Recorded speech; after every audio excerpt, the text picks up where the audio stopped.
Hello, Ken. How are you this fantastic? It's now evening. Why is it evening, Ken? It's afternoon here in beautiful Phoenix, Daniel, but I am fantastic. Thank you. How are you tonight? Well, I have to call it evening because we still, unlike you, have daylight savings time. And it's funny because this is not saving any daylight, it is eliminating an hour of it. And it will be eliminated coming in like 2024, which is ridiculous. Like, we need a bunch of warning for our digital clocks on our phones to update to that. But anyway, we just had that. So it's completely dark outside, even though it's before or just happened to be 6 o'clock p.m. Eastern Standard Time. So my dad had a word of wisdom about that I will quick sidebar on this. I spent time with him and he said, Arizona has it right. And I said, how is that? And he goes, it is impossible to save time.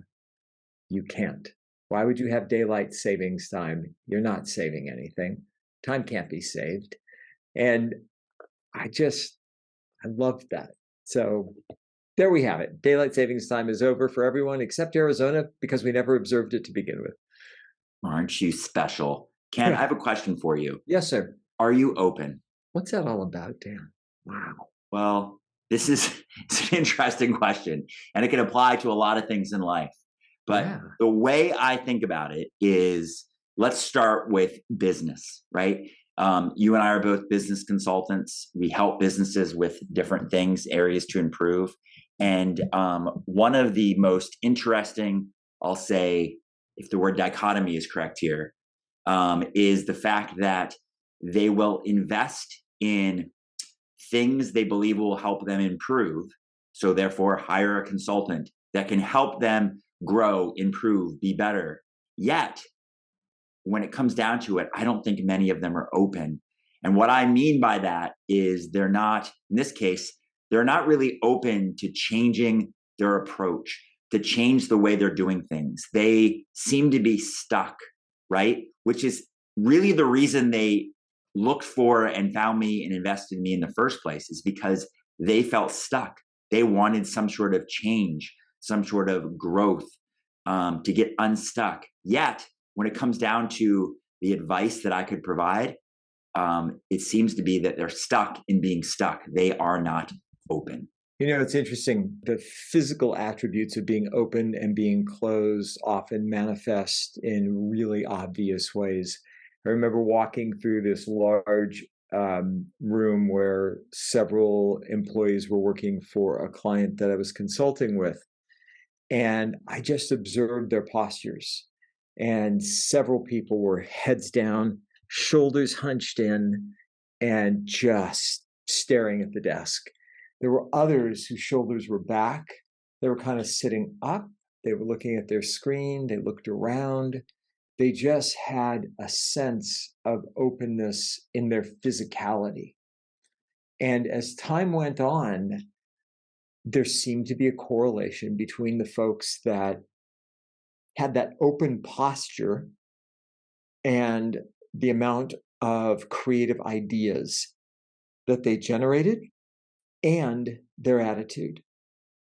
When things would go wrong, the question for them seemed to be, well, A, why did it happen? B, what do we learn from it? C, what's possible now? When things went wrong for the folks who were kind of hunkered down and closed off, the first question was, who's to blame? There just wasn't any expansiveness. I think that's a term, Dan, I've been thinking of a lot these days. My job is to expand. My job every day is to be more expansive in my thinking, more expansive in my coaching, more expansive in the work that I do with people, more expansive in how I see myself. And the only way to do that is literally, physically, to open up. Because as soon as I get into that posture, I find myself shutting down. So I would urge people to pay attention to how they move about during the day. Are you open, not just open-minded? Are you open not just to new ideas and possibilities, but are you literally, physically open as well? Well, that is a topic that I love. and I'm sure we've talked about it before, which is that physiology creates feelings. I tell people a lot that when you want to change the way you feel, it is not logical, it is physiological, right? When exactly what Ken said, that they're feeling a certain way and they're trying to logically think about, why do I feel this way? When in fact, the reason they feel that way is physiological. It's what they're doing with their bodies. So if they wanted to change the way they feel, they need to be open to changing the way they're using their bodies. So a physiological change will create change in the emotions, the way you feel. As I contemplate why people are the opposite of open, so they're closed off, I realize that it comes from something called decision-making fatigue. What that means is that our brain has available to it billions of bits of data coming through our five senses, and it has to create shortcuts. So there's a part of your brain called your reticular activating system, and it's a filtering system that basically generalizes, distorts, and deletes all that data to get to the point that it only kind of shows you the things that are relevant to you, that matter to you, that are important to you. The most common example that everyone can relate to is if you get a new car and suddenly you see your car everywhere. And it's not likely that that car suddenly just appeared everywhere. It was always there, but it was getting filtered out by that part of your brain. And so the moment it became relevant to you, because now it's the car that you own, you start to see it everywhere. It's getting through your filter, and so it's getting through. In life, though, we face things and our brain would literally become overwhelmed. Not, it could handle it, but you would feel overwhelmed if you had to constantly evaluate and decide at all times, like, what's important to me, what matters, what is this, how will this go? So we have to do these subconscious, I'll call it boxing. We package things up so that we already know what we're about to expect. We already know how it's going to go. And so this eliminates what decision-making fatigue happens, right? So if I know exactly what this company is like, I don't need to go, I wonder what it's going to be like. My brain has already boxed them into the attributes, a imagination that's going to go similar to how it's gone in the past, all this stuff. So I've boxed myself in, which means I've closed off possibility. So I'm not open because of this efficiency of our brain to say, I'm not open because that would be too overwhelming. If I'm open to everything, then what have I already decided is what it is? What have I already closed myself off to? So I think that's an interesting thing, is that we're doing it out of efficiency. But the question is by boxing things in, is it serving you? Is that what you want to experience? The answer is no. I don't think it is serving us. And this is also referred to as already always listening. I have a way of listening for you, Dan, based on the years that I've known you, based on the experiences I've had of you, and based on my expectations for my future exchanges with you. And so we do this not just with companies, we do it with individuals. And over time, that way of thinking, that way of looking at things, it's not just the way we listen for somebody, it's the way we view someone, it's the way we think about them, it's all of those different attributes. And we do it in such a way that immediately gives us an expectation of what's coming. We do this with companies, obviously. We do this with the whole notion of brand, another topic, but it's the same thing. And that is based on our past experience that we've had personally, based on the past experience of what others have told us, based on our current interactions, and based on our future expectations. We wrap all that together subconsciously, and it serves up how I'm going to interact with you.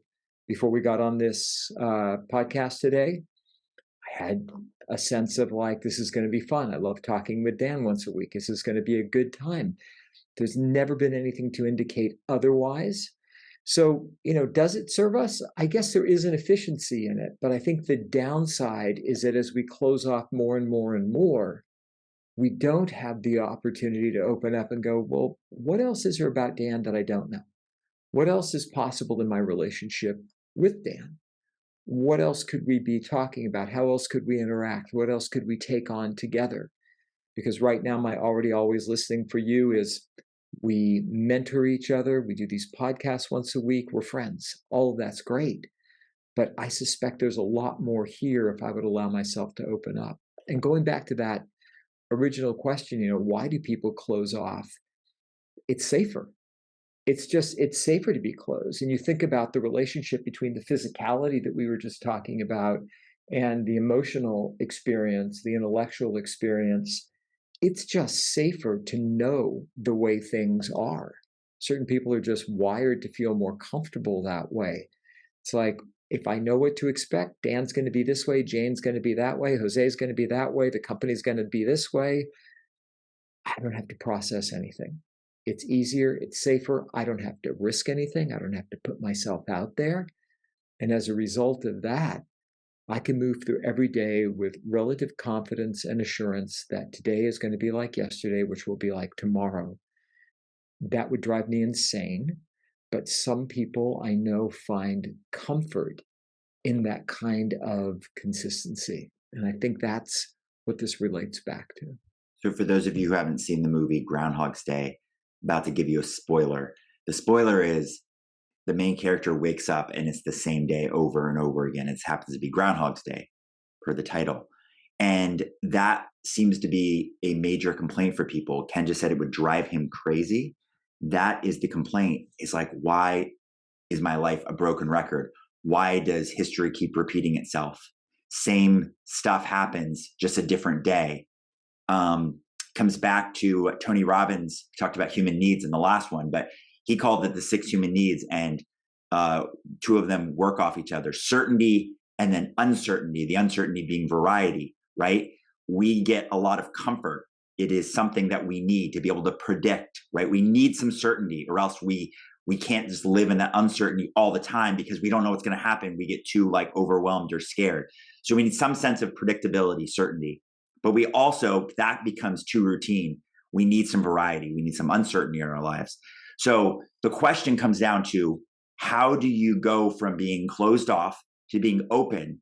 And my recommendation is find an outsider. What does that mean? Finding an outsider, when I think of it from the perspective of my sales training, is I tell people there's a step called strategy. And in this strategy step, I say, find somebody who is not in your company. Find somebody who is not even in your industry at all. Here's why. They come at it with a fresh perspective. They have eyes that are not bound by the same box that you've put everything into, or that the rest of the people in your company put into, or that everyone in your industry has been put in the same box, right? So if you want to be open to something new, if you want to have this mindset, I think you need to find an outsider. You need to find someone who you're explaining the situation to, or you're talking about this person to, and they get to go, they have to ask questions that make brand new opportunities available. Wait, why don't you do it like this? Wait, why don't you ask them this? Why wouldn't you just approach it in this way? And then you might be stuck in that box and closed off and say, we just don't do it that way. But that's the whole point. If you want to be open, my belief is find an outsider. And that is truly why people hire consultants, is they're not in their business. It's an outsider to come in, hopefully with an open mind, that they're open to whatever is going to come about. They haven't already boxed in this company and go, oh, I dealt with companies like this before. I know exactly what they're going to be like. If they go in open, they get to hear what's going on, talk to the people, and come at it from an outsider's perspective. There's a mindset shift that happened with me years and years and years ago.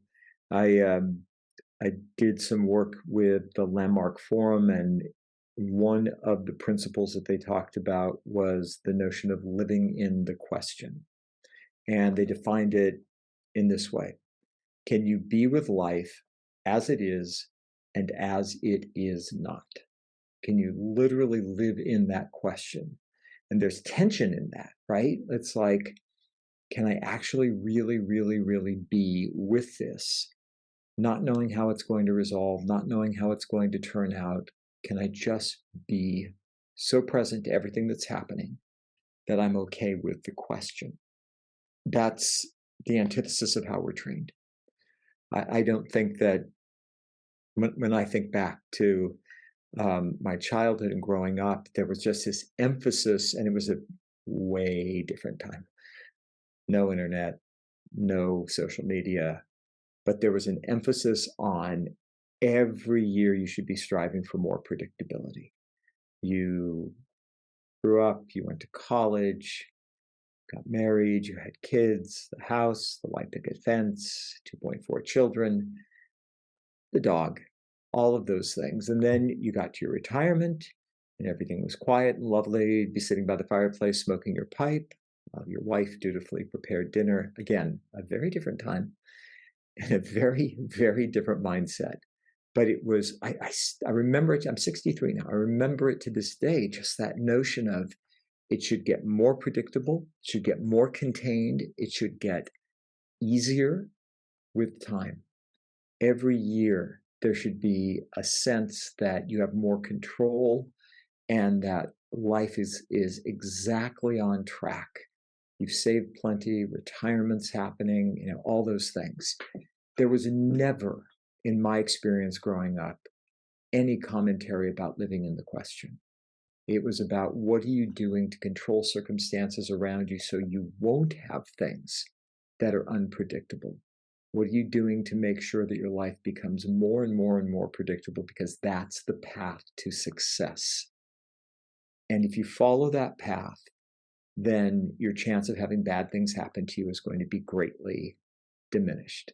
It's amazing, even as I'm saying it right now, that this has stuck with me so deeply. And it's something, I still have to process through as I move through every day.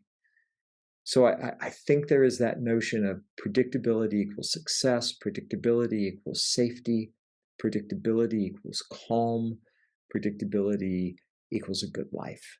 At least it was for people of a certain age.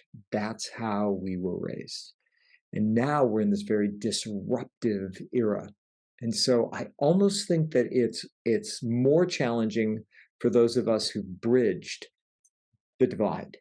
Like we've gone from virtually zero technology to, a little phone with more computing power than the computers that assisted the first moon launch. And what's possible with that, and how entrepreneurs can start businesses, disrupt other industries that have been around for decades, if not longer, and be able to shift and change things basically on a moment's notice. It's a fascinating change that's taken place. And if you've lived through the other and are now experiencing this, the contrast is just immense.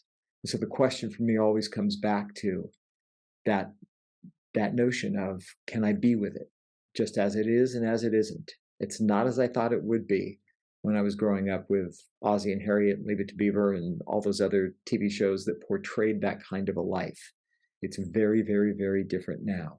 And the challenge for me is to stay present enough in what's happening that I can allow myself to be okay with the not knowing, and in fact, to actually enjoy the unpredictability because of the possibility that's contained inside of it.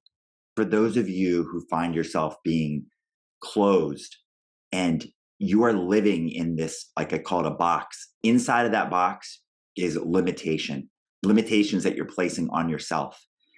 There's this difference between scarcity and abundance. Inside of that box that you've placed yourself in is scarcity. You're limited by what you've already decided is possible, what you've already decided what is. Just like my dogs, they're limited with their barking. But what is possible for you is if you are open and you leave your box, abundance awaits. There's just so much out there available for you. So the challenge is, if you're not already, become open.